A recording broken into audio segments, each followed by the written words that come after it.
All right, we got another question, which is how long should I learn before reaching out to clients or trying to apply for jobs or whatever? Specifically, somebody followed up with that. Please do not give your standard copy that cop-out answer of when you feel ready or you're never ready enough, even though both of those things are not the cop-out answer, they are the actual answer. All right, so you want milestones to reach. Okay.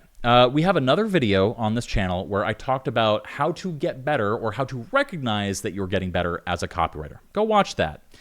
And then come back to this one. Now that you're back at this one, I'm going to summarize the video that you just watched. And very simply, it is that you start to stop seeing things that you can improve in your copy.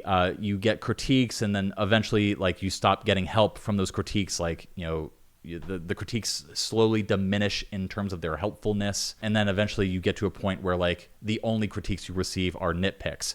If you go through all those phases, you know that your copy is going to be getting better.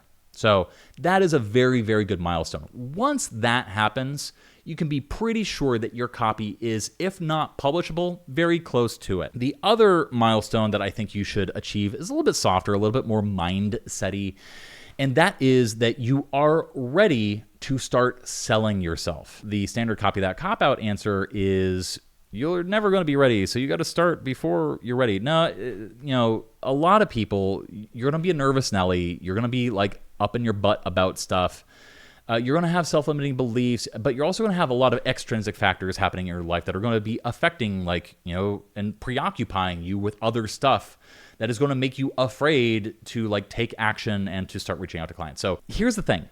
Reaching out to clients, the freelance game, it's a grind. It's going to be so damaging for your self-esteem, especially if you like have one thing that you're doing for like months and months and months, and you're trying and trying and trying, and you're seeing no progress whatsoever. Nobody's even responding to your emails, like yada, yada. Like, you need to have so much mental fortitude. You need to be so good with yourself, with failing and learning from your failures and overcoming failures and persisting, having grit and persisting despite your failures. If you are not that type of person, oh, flippin' man, you are not ready for the grind that is reaching out to freelance clients. Now, what can you do to like start to achieve that mindset? Well, an easy one, a very easy one, is go work at an agency or for like a business for a few years. Reach out to friends, reach out to family, reach out to local businesses, see if you can pick up small projects here and there. As you gain competence and proof that you're good at this shit, you will gain confidence as well. You will literally be able to say like, you know, man, I must be very cool because look at all this cool stuff that I have done. It doesn't matter what my brain chemicals are telling me. I can look outside of my body at the things that I have accomplished and go, man, I am the shit. Once that happens, then maybe consider changing your outreach approach and going for either bigger clients or for different clients, more money, whatever you want. That's milestone 2. You got to get right with your brain. Third big milestone that you need to hit before you start outreaching. How about this? Here's a really, really good one. A plan. If you don't have a plan for reaching out to clients, if you're just willy-nilly going to clients and like, you know, throwing copy their way or like, you know, testing different outreach methods and stuff like that, and you're doing it in a very unsystematic and unprofessional way, you're probably not going to get very many clients. So sit down, maybe watch a few of our videos, maybe watch other videos, and pull together the things that you think would work best for you and come up with a plan. And a plan is going to involve what you do before you start outreaching.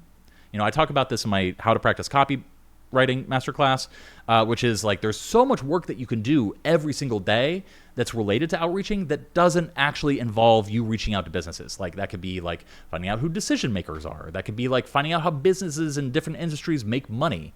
That could be, you know, finding out in different businesses and industries how they acquire new customers. Like it could be like, okay, the kinds of copy that this industry of businesses like typically have trouble with. Like I'll give you a random niche that you probably will never want to write for. Golden visa agencies, helping rich motherfuckers like get their golden visa to go move to a like country in Europe or Japan or the Seychelles or whatever, and like helping these rich people like pay countries to effectively give them a second passport. There's a whole cottage industry with a lot of very big payouts around writing copy that attracts rich assholes who want to pay their way into getting a second passport. All the businesses, the agencies that actually offer that service, all of their webpage copy sucks. All of their landing page copy sucks. Most of their PPC ads suck because they don't know how to do media buying, and then they just use like dynamic search ads. And then the dynamic search ads are pulling from like web-based copy that's actually kind of terrible. And then all of a sudden their search ads are terrible. They're getting terrible metrics, and then their pages don't convert. They can't book calls. And then of course the people running these sorts of agencies, they're not very good at selling. There is so much you can do for those businesses. And the commissions you can get for selling somebody on one of these services or hooking somebody up with an agency is pretty big. It's very big. So it justifies the kind of expense, and it justifies a premium for copywriters who know how to actually improve the flows through that business. Now, that is just one random business that I happen to know of and have worked with relatively recently at the time of recording this video. You can do that for literally any business in any niche.